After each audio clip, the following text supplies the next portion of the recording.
उत्तराखंड का नाम सुनते ही क्या ख्याल आता है? जाहिर है चारधाम यात्रा, हिमालय की ऊंची ऊंची चोटियां, खूबसूरत वादियां, है ना? लेकिन इसी देवभूमि की एक दूसरी हकीकत भी है। एक ऐसी हकीकत जिसमें गांव के गांव खाली हो रहे हैं और भविष्य पर एक सवालिया निशान लगा है। तो चलिए आज इसी विरोधाभास को, इसी कॉन्ट्रास्ट को समझने की कोशिश करते हैं। देखिए, केदारनाथ हो, बद्रीनाथ, गंगोत्री या यमुनोत्री, ये चारों पवित्र धाम यही तो हैं। हर साल आप सोचिए लाखों लाखों श्रद्धालु यहाँ आते हैं और जाहिर सी बात है राज्य की इकोनॉमी का एक बहुत बड़ा हिस्सा इसी धार्मिक पर्यटन पर टिका है। ये वो चेहरा है उत्तराखंड का जिसे हम और आप पूरी दुनिया जानती है। लेकिन जैसा मैंने कहा, एक दूसरा चेहरा भी है।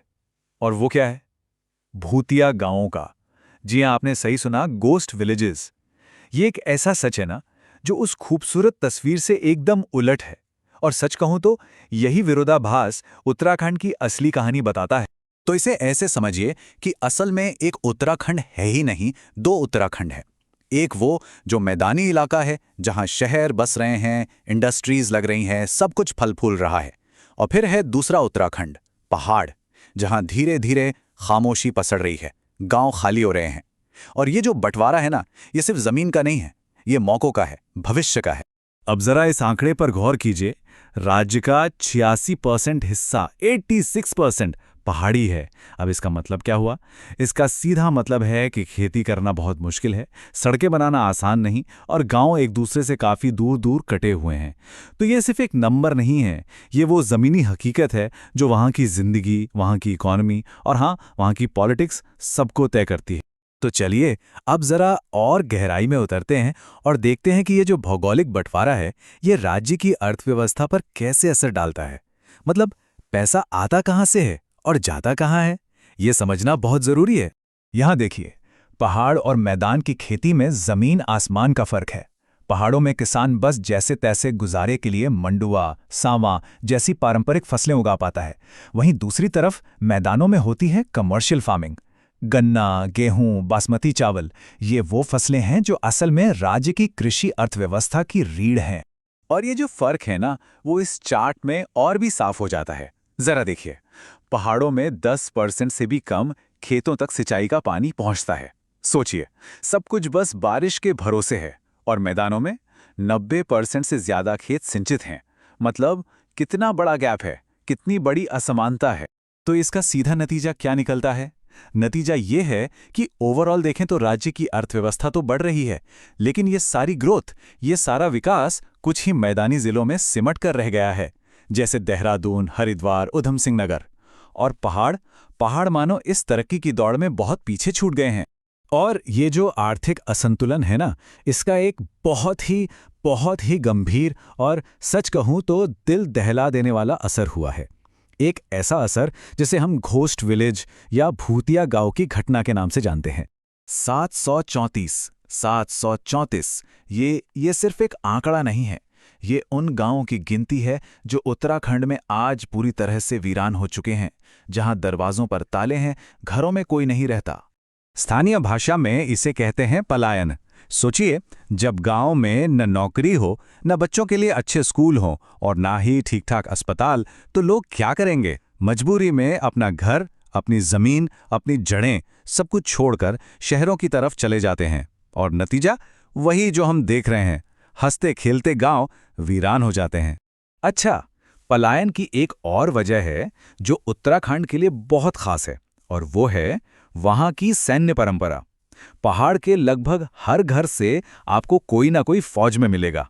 यह बेशक गर्व की बात है, बहुत गर्व की बात है, लेकिन इसका एक दूसरा पहलू भी है। वो ये कि रोजगार के लिए युवा पीढ़ी गांव से बाहर निकल जाती है। तो अब तक हमने भूगोल और अर्थव्यवस्था की बात की। अब जरा देखते हैं कि ये जो पलायन हो रहा है, ये जो डेमोग्राफिक शिफ्ट हो रहा है, इसका राज्य की सियासत पर, उसकी पॉलिटिक्स पर क्या असर पड़ रहा है। क्योंकि देखिए, ये तो सीधा सा नियम है, जब लोग एक जगह से दूसरी जगह जाते हैं तो पावर का सेंटर ऑफ ग्रेविटी भी बदल जाता है। इसका समीकरण बहुत सीधा है, जहां ज्यादा आबादी वहां ज्यादा वोट, और जहां ज्यादा वोट वहां ज्यादा पॉलिटिकल पावर। हो ये रहा है कि पलायन की वजह से पहाड़ों की आबादी घट रही है, तो वहां की विधानसभा सीटें भी कम हो रही हैं। और ये सीटें कहां जा रही हैं? मैदानी इलाकों में, तो जाहिर है पहाड़ों की राजनीतिक आवाज कमजोर पड़ रही है। अगर हम हाल के 2022 चुनावों की बात करें तो यहाँ एक स्नैपशॉट है।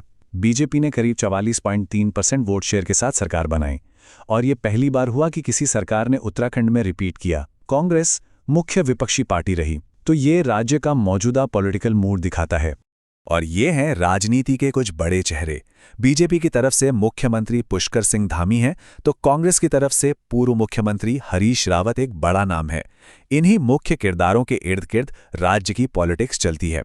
अच्छा, उत्तराखंड की राजनीति को समझने के लिए वहाँ के सामाजिक समीकरण को समझना भी जरूरी है। यहाँ दो प्रमुख समुदाय हैं, ठाकुर और ब्राह्मण, और अक्सर राजनीतिक पार्टियां इन दोनों समुदायों के बीच एक बैलेंस बनाने की कोशिश करती हैं, सत्ता में, संगठन में, ताकि दोनों का प्रतिनिधित्व बना रहे। तो अब तक हमने जो भी बातें की वो सब हमें एक बहुत बड़े सवाल पर लाकर खड़ा कर देती हैं। एक ऐसा सवाल जिसका सामना आज उत्तराखंड कर रहा है, और ये सवाल राज्य के वजूद से जुड़ा है। विकास बनाम पर्यावरण।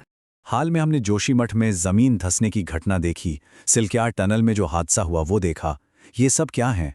ये सब एक तरह की वार्निंग बेल्स हैं, एक गंभीर चेतावनी कि हिमालय का इकोसिस्टम कितना नाजुक है, कितना फ्रेजाइल है, और अनियंत्रित विकास का जो दबाव है वो इस नाजुक संतुलन को बिगाड़ रहा है। और यहीं पर आकर सबसे बड़ी दुविधा खड़ी हो जाती है। सवाल ये है कि पहाड़ों से पलायन को रोकने के लिए नौकरियां कैसे पैदा की जाएं? विकास तो चाहिए, लेकिन किस कीमत पर? क्या इस नाजुक हिमालयी पर्यावरण को दांव पर लगाकर? ये एक बहुत ही मुश्किल सवाल है जिसका कोई आसान जवाब नहीं है। और देखिए, इसी चिंता से एक मांग उठी है भू कानून की। लोग ये चाहते हैं कि जैसे पड़ोसी राज्य हिमाचल प्रदेश में है, वैसे ही यहाँ भी बाहर के लोगों के लिए ज़मीन खरीदने पर सख्त नियम हो, ताकि जो बेहिसाब डेवलपमेंट हो रहा है उससे यहाँ की इकोलॉजी और कल्चर को बचाया जा सके। ये असल में उसी डेवलपमेंट और संरक्षण के बीच संतुलन बनाने की एक कोशिश है। तो कुल मिलाकर उत्तराखंड आज एक चौराहे पे खड़ा है, एक ऐसा मोड़ जहां से आगे का रास्ता अभी लिखा जाना बाकी है। चुनौतियां बहुत बड़ी हैं, लेकिन संभावनाएं भी उतनी ही हैं। ये एक बात है जो पूरी स्थिति को बहुत अच्छे से बयां करती है। पहाड़ सिर्फ भूगोल नहीं है, वे उत्तराखंड की आत्मा है। लेकिन आत्मा को रहने के लिए एक शरीर की जरूरत होती है। सोचिए इस बारे में। पहाड़ इस राज्य की आत्मा है, उसकी पहचान है। लेकिन अगर इन पहाड़ों में रहने वाले लोग ही चले जाएंगे तो उस आत्मा का क्या होगा? लोगों के बिना पहाड़ तो बस खाली जमीन का टुकड़ा रह जाएंगे। तो आखिरी और सबसे बड़ा सवाल यही है, एक ऐसा राज्य जो अपनी पवित्र भूमि के लिए जाना जाता है, वो आखिर कौन सा रास्ता चुनेगा? क्या वो अपनी जमीन के संरक्षण को प्राथमिकता देगा, या फिर अपनी आबादी को पहाड़ों में रोके रखने के लिए जरूरी विकास का रास्ता अपनाएगा? इस एक सवाल के जवाब में ही इस देवभूमि का भविष्य छिपा है।